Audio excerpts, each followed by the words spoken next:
Once upon a time, in a small village nestled in the rolling hills, there lived a weak boy named Tim.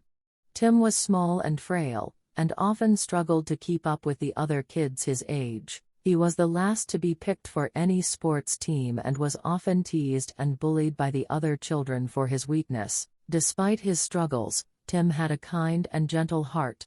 He loved to read and learn new things, and spent much of his time studying the world around him. His parents encouraged him to focus on his studies and pursue his passions, but Tim longed to be strong like the other boys in the village. One day, Tim heard about a wise old sage who lived in a nearby mountain.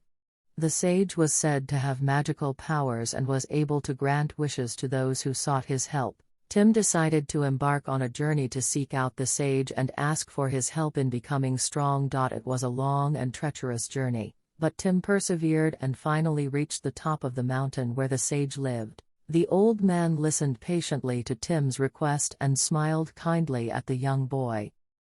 "Tim," said the sage, "you don't need magic to be strong. Strength comes from within. It comes from your heart and your spirit." The sage went on to explain that true strength is not about physical prowess or brute force, but rather about perseverance, determination, and courage. Tim listened intently to the sage's words and realized that he had been looking for strength in all the wrong places. With newfound confidence and determination, Tim returned to the village and began to train himself mentally and physically. He read books on strength training and practiced daily, pushing himself to his limits and beyond. As he grew stronger, the other children in the village began to take notice and respect him for his determination and courage. Years passed, and Tim became a renowned warrior, known throughout the land for his skill and strength.